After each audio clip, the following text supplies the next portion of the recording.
In a recent video, I covered the cruiser HMS Norfolk. This ship was best known for her contribution to the hunt and later sinking of Bismarck, in addition to a less famous but still notable part in the sinking of Scharnhorst. During that video, I mentioned her companion in stalking Bismarck, that being HMS Suffolk, a fellow county-class cruiser. While I definitely wouldn't call Suffolk forgotten by any stretch of the imagination, she is less well known, despite suffering some pretty severe damage during operations off of Norway. You can see the result of that on screen here. Suffolk would survive and go on to help Norfolk in shadowing Bismarck, and from there to a long wartime career, from the North Sea to the Indian Ocean.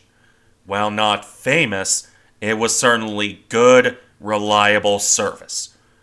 Before we can touch on that, however, we do need to start much earlier. Suffolk would ultimately be in service until 1946, but her story began 22 years earlier on September 30th, 1924.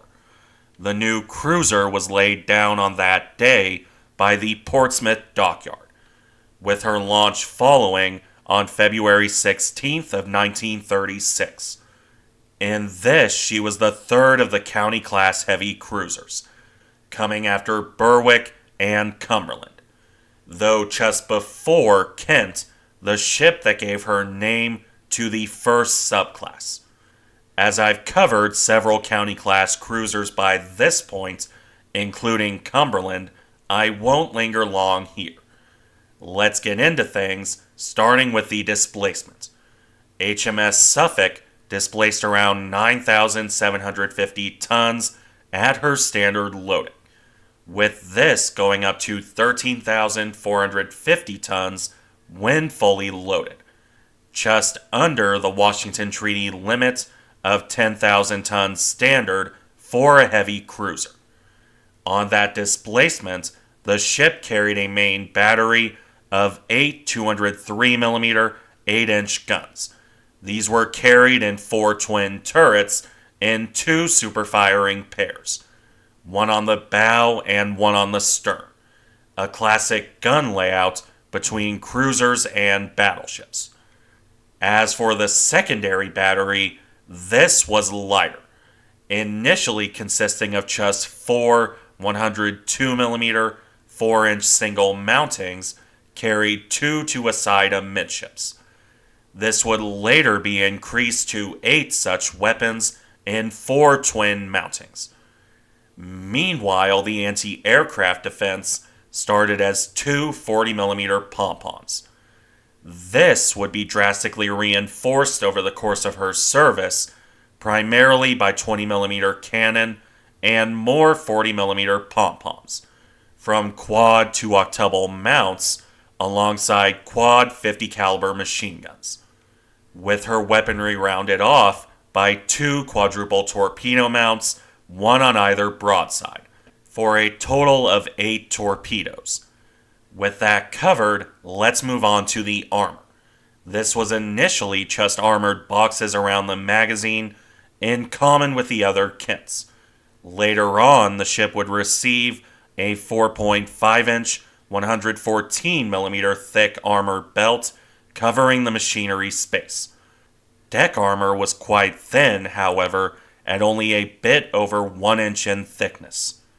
Which brings us to the speed to round things off.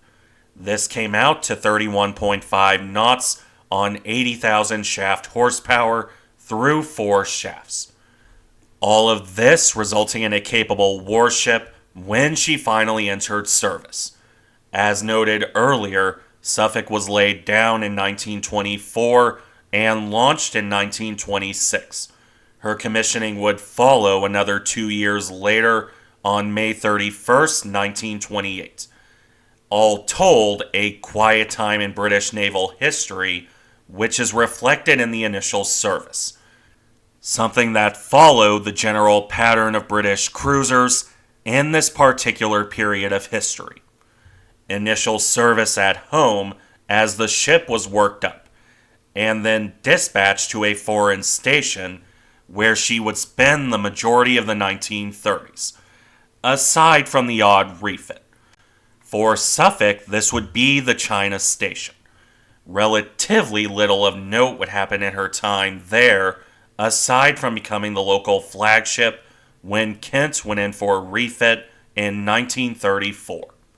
It's telling, perhaps, that the biggest thing for Suffolk was playing our transports in 1935, specifically in July of 1935, when the cruiser brought 100 cases of Chinese artifacts for display at the Royal Academy of Arts.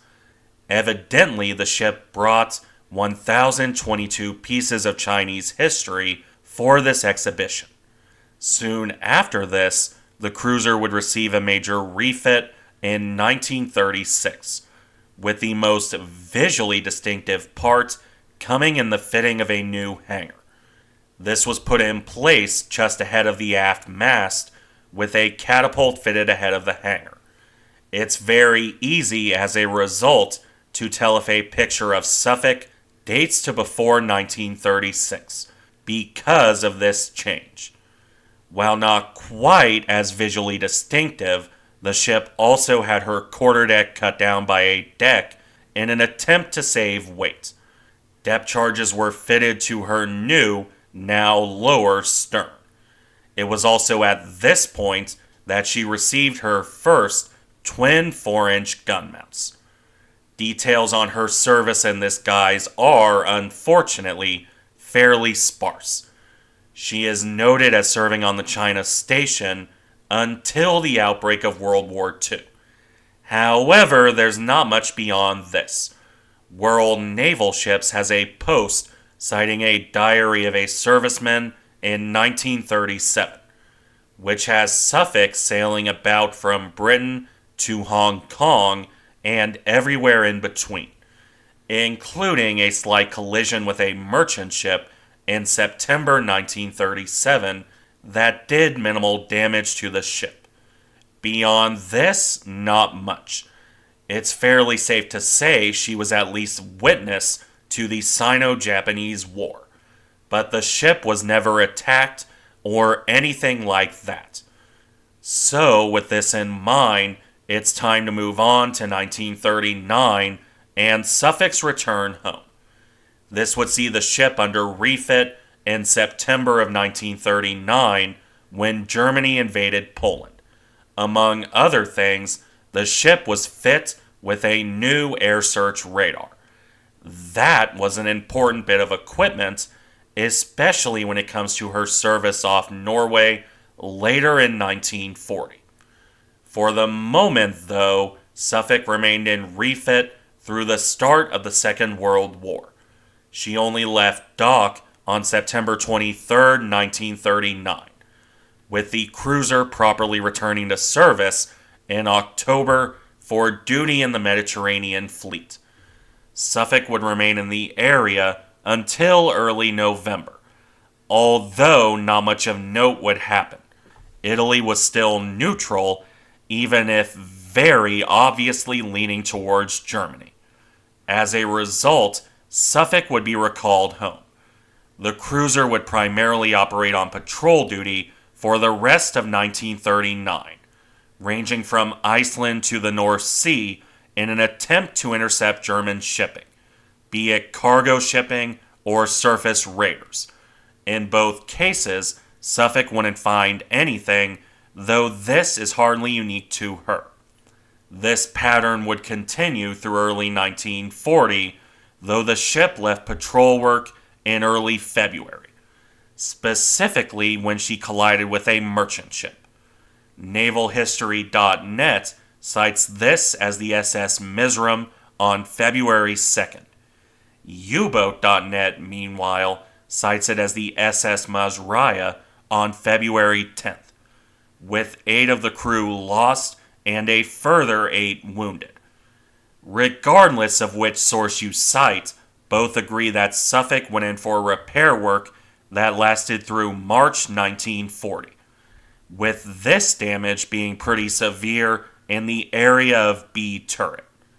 Suffolk would only return to active service in April 1940, though this would prove to be very short-lived. Almost as soon as she finished her refit, the cruiser was loaded up with Royal Marines intended to occupy the Faroe Islands. This would prove successful with those men dropped off on April 13th. Suffolk would also intercept a German tanker on the 14th while sailing for Norway. That tanker, Skagerrak, scuttled rather than face capture. Suffolk picked up survivors and detoured back to Scapa Flow, dropping those men off on the 15th. She would then return to Norway to bombard a captured airfield on April 17th, 1940. It was here where Suffolk suffered her worst damage of the war. She took a bomb hit to the stern alongside multiple near misses. 32 of the crew were lost, with 41 wounded, and Suffolk's stern suffering severe flooding, to the point that upon arrival in Scapa Flow, she had to be beached to prevent sinking, after sailing there with the quarterdeck awash and steering by engines. The pictures of this are dramatic, to say the least. Unsurprisingly, the cruiser was under repair for the rest of 1940. She only returned to service in March 1941, at which point Suffolk took up decidedly quieter duty, convoy defense for the most part, based out of Iceland, from March through early May of 1941. It was this duty that saw her most famous work, because that had the cruiser near Iceland, where she could be deployed to the Denmark Strait in May 1941, which saw her join HMS Norfolk on May 22nd to patrol and watch for the breakout of the battleship Bismarck. Suffolk and Norfolk would spot the battleship and the cruiser Prince Eugen on May 23rd. For the next couple days, the two cruisers would shadow the German warships, primarily by means of their radar, allowing them to remain outside of retaliation. Well, for the most part.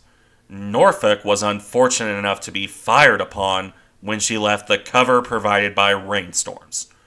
Both of the cruisers would, unfortunately, be out of position to support Hood and Prince of Wales during the Battle of the Denmark Strait, which took place on May 24th, 1941. Suffolk kept Bismarck sighted in her radar for most of the 23rd and 24th and into the 25th, when Prince of Wales, damaged or not, joined up with the cruisers. Unfortunately, contact was lost on the 25th. While Norfolk would eventually join up with King George V and Rodney, Suffolk had to depart to refuel. As such, she would not directly engage Bismarck, though her role in shadowing the battleship should not be understated. Instead, Suffolk would refuel in Iceland, and once Bismarck was sunk, return to her previous patrol duty. This would continue through July of 1941. It would only be in July that the ship's role changed, although Suffolk wouldn't see much direct action. Instead, she shifted to escort duty in the Arctic waters, ranging from covering Arctic convoys to covering carriers during airstrikes. While Suffolk would fend off air attacks, for example on August 1st, she ultimately saw little combat, despite an attempted interception of Tirpitz and Admiral Scheer on November 3rd, 1941. Attempted. Nothing came of this for Suffolk. Instead, she returned to escort duty into January 1942, where another attempted interception came on January 17th, but again no direct action came out of this. Instead, Suffolk would return to Iceland on January 19th, where she would escort Victorious for another attempted interception on February 19th. But that would, as it turned out, be her last duty for early 1942. When nothing happened, Suffolk returned home, entering dock on March 8th for a refit, which continued until July 1942, mostly revolving around improved radar and more anti-aircraft weaponry. The rest of 1942 after this consisted of further escort duty for the Russia convoys, both convoys to the Soviet Union and convoys going back to Britain. In either case, Suffolk did her work well, but she didn't see much actual combat. Such is often the case for warships on the Northern Run, excepting particularly unlucky ones like HMS Edinburgh. Suffolk was luckier and would eventually enter refit in December of 1942. Wiki tries to cite the ship losing her X-turret here. This is not accurate. We have images of the ship in 1944 and later with all 4 of the turrets. Instead, Suffolk got further improved radar and anti-aircraft guns from December 1942 through March 1943, at the conclusion of which the ship was sent off to the Indian Ocean. Suffolk would join a convoy on May 19, 1943. This would see the ship arrive at Cape Town on June 16th, where she was detached to sail on alone, arriving to join the 4th Cruiser Squadron in Kenya at the start of July. Suffolk took up further convoy escort duty for the rest of 1943, and for that matter, a good bit of 1944, with a couple breaks to try and hunt German shipping. The first came in January 1944 when she tried to find a blockade runner. The second came in March in an attempt to find a U-boat supply ship. Both would fail to find their targets, leaving Suffolk to return to escort duty. Not just convoys this time. She was also part of the escort for HMS Illustrious and USS Saratoga during their joint operations against Japanese forces in May 1944. For her part, however, Suffolk wouldn't see much action. She was in refit in India from June through August 1944, though the ship would see direct combat a couple months later. She bombarded Japanese positions in late October 1944, including fending off airstrikes. After this, however, it was quiet duty for the rest of the year, and 1945 wouldn't see much else in the way of action. She escorted carriers and strikes on Japanese forces during early January 1945. Suffolk would also provide further support from direct bombardment and escort duty off the Nicobar Islands, from late April 1945 through to early May. This would be her last combat duty, with the ship rounding off the war on various escort work, until ultimately being withdrawn from service in July 1945. Suffolk returned home for duty carrying troops home. She would perform this role from August 1945 through May 1946. By the time she returned home from that final voyage in July, the ship was a bit worn out. As a result, HMS Suffolk was decommissioned in July 1946 and ultimately sold for scrapping in May 1948. Thank you for watching. Remember to like, comment, and subscribe if you enjoy the content, and I'll see you in the next one.